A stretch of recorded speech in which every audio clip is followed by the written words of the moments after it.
Et si je vous disais que toute l'histoire d'Asta aurait pu être complètement différente? Imaginez un instant que Rishita, sa mère, ne l'ait jamais abandonnée devant l'orphelinat du village de Hadi. Plus de frères adoptifs, plus de rêve de devenir empereur mage pour sortir sa famille de la pauvreté, mais un destin totalement différent. Pourtant, nous savons tous pourquoi elle a pris cette décision. Rishita possède une étrange malédiction qui absorbe involontairement la vitalité et le mana de toutes les personnes qui l'entourent. Craignant de tuer son propre fils, elle choisit de l'abandonner afin de lui donner une chance de survivre.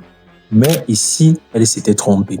Ici, sans le savoir, son propre pouvoir était totalement inefficace contre Asta. Alors aujourd'hui, nous allons exploiter cette théorie et imaginer ce qui aurait pu arriver si Rishita avait gardé son fils auprès d'elle. Et évidemment, cette vidéo n'a pas pour but de modifier l'histoire officielle de Black Clover. Il s'agit simplement d'une expérience, d'une théorie qui va nous permettre d'imaginer une toute nouvelle timeline. Alors installez-vous confortablement parce que cette histoire risque de vous surprendre. Et si vous aimez Black Clover ainsi que les vidéos sur les mangas et les animés, pensez à vous abonner à la chaîne et activer la cloche de notification pour ne rien manquer d'aucune prochaine vidéo.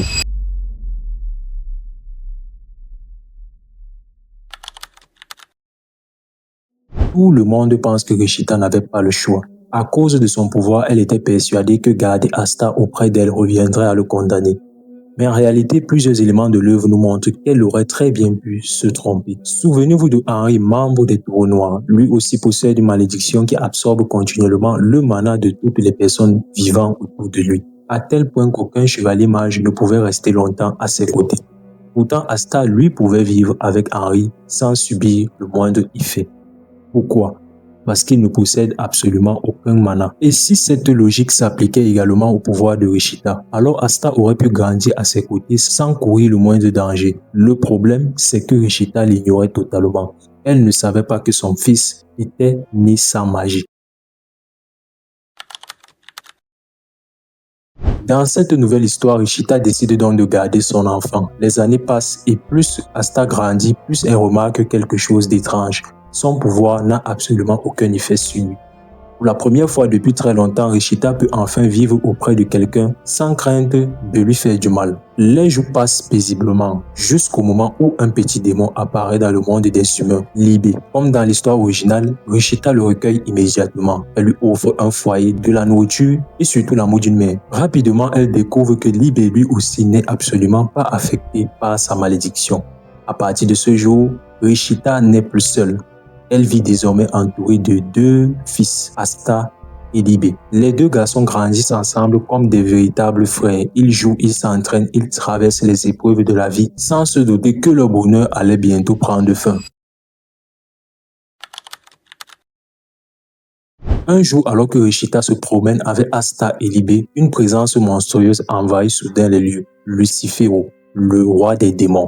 Son objectif est simple: prendre totalement possession du corps de Libé. Rishita comprend immédiatement que quelque chose d'anormal est en train de se produire. Elle tente de protéger ses deux enfants, mais Lucifero la transperce sans la moindre hésitation. Asta, qui regarde la scène fou de rage, s'apprête à intervenir, mais sa mère l'arrête immédiatement. Elle refuse qu'il se sacrifie inutilement. Quelques instants plus tard, Lucifero disparaît. Rishita comprend alors qu'elle n'a plus beaucoup de temps à vivre. Avant de lâcher son dernier souffle, elle prend une décision. Sachant que Libé ne pourra probablement pas survivre seule dans le monde des humains, elle le scelle à l'intérieur du mystérieux grimoire à 5 feuilles. Puis elle remet ce grimoire entre les mains d'Asta et le serre une dernière fois dans ses bras et lui demande de protéger ce grimoire coûte que coûte, de garder son existence secrète et surtout de continuer à avancer. Quelques secondes plus tard, Rishita meurt dans les bras de son fils. Asta éclate de rage. Il vient de près de sa mère et son frère est enfermé dans un grimoire. À cet instant précis, la haine commence à envahir son cœur. Une seule pensée demeure: retrouver Lucifero et se venger. Après la mort de Rishita, Asta continue de vivre seule dans cette petite maison. Mais avant de mourir, sa mère lui avait raconté tout ce qu'elle savait du royaume de Clover, les chevaliers mages, la capitale, l'importance de la magie et le rôle de l'empereur mage. Asta comprend rapidement une chose: sans magie, il est beaucoup trop faible. Alors chaque jour, il entraîne son corps sans relâche. Pendant des années, son objectif n'est pas de devenir empereur mage. son objectif est bien plus sombre, obtenir assez de puissance pour tuer Lucifero. Le jour de ses 15 ans arrive enfin. Comme tous les jeunes du royaume, il se rend à la tour des grimoires. Là-bas, un jeune garçon calme et réservé reçoit un grimoire à 4 feuilles. Il s'agit de Yuno. Toute la salle est émerveillée, puis vient le tour d'Asta, mais aucun grimoire ne le choisit. Puis le grimoire contenant Libé commence soudainement à réagir. Une immense aura noire envahit la pièce. Le grimoire à 5 feuilles reconnaît enfin son nouveau propriétaire. Tous les habitants présents restent figés. En une seule journée, 2 élus viennent de naître. L'un porteur d'un grimoire à 4 feuilles, l'autre d'un grimoire à 5 feuilles. De retour chez lui, Asta tente désespérément de communiquer avec Libé, mais aucune réponse. À la place, une immense épée sort lentement du grimoire à 5 feuilles d'Ispelda. À partir de ce moment, son véritable entraînement commence. Chaque jour, il perfectionne son maniement de l'épée, toujours observé discrètement par un mystérieux oiseau, Nero.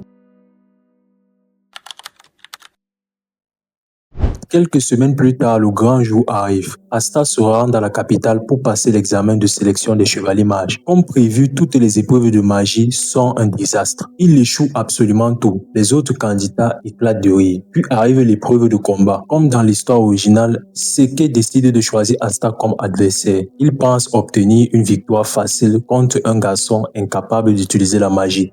Mais il ignore une chose, cet Asta n'a jamais rencontré Fanzel. En revanche, il s'entraîne seul depuis des années, animé uniquement par sa haine. En un seul mouvement, il terrasse son adversaire. Le silence envahit l'arène. Tous les capitaines le regardent désormais avec attention.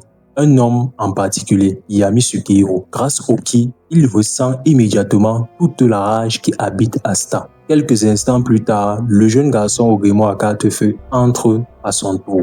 Yuno, toujours calme, réservé et discret, il dévoile une puissance exceptionnelle qui impressionne l'ensemble des capitaines. L'examen touche finalement à sa fin, les capitaines commencent leur sélection.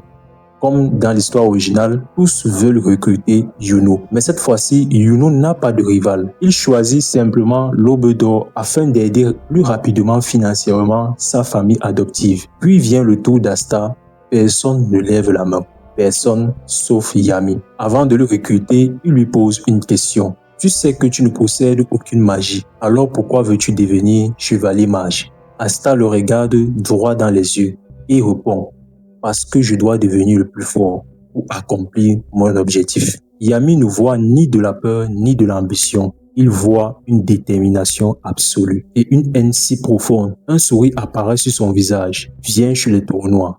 Et c'est ainsi que Yami accepte d'intégrer Asta dans sa compagnie. Yuno observe toute la scène et pour la première fois, il ressent un profond respect pour ce mystérieux garçon.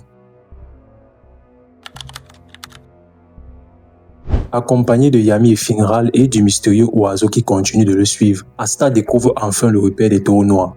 Il se présente aux différents membres, tous l'accueillent chaleureusement. Lorsqu'on lui demande quel est son rêve, sa réponse glace l'atmosphère. Je veux devenir le plus fort. Encore une fois, la différence dans cette timeline, c'est que Asta ne veut pas devenir le plus fort pour être empereur mage, non plus pour être reconnu, mais pour retrouver Lucifero, le tuer, venger sa mère et trouver un moyen de libérer Libé afin de pouvoir de nouveau être avec son frère. Ce n'est plus le même Asta, celui-ci est beaucoup plus calme, beaucoup plus froid, plus rusé et surtout prêt à tout pour atteindre son objectif.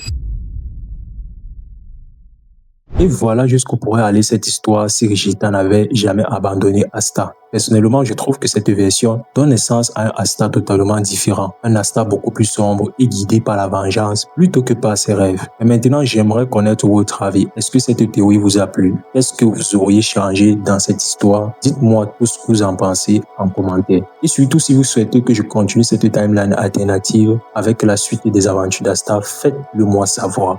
N'oubliez pas de laisser un like, de partager la vidéo et de vous abonner à la chaîne car ici on parle de Black Clover chaque semaine. Merci à tous d'avoir regardé cette vidéo, prenez soin de vous et on se retrouve à très bientôt pour une nouvelle vidéo.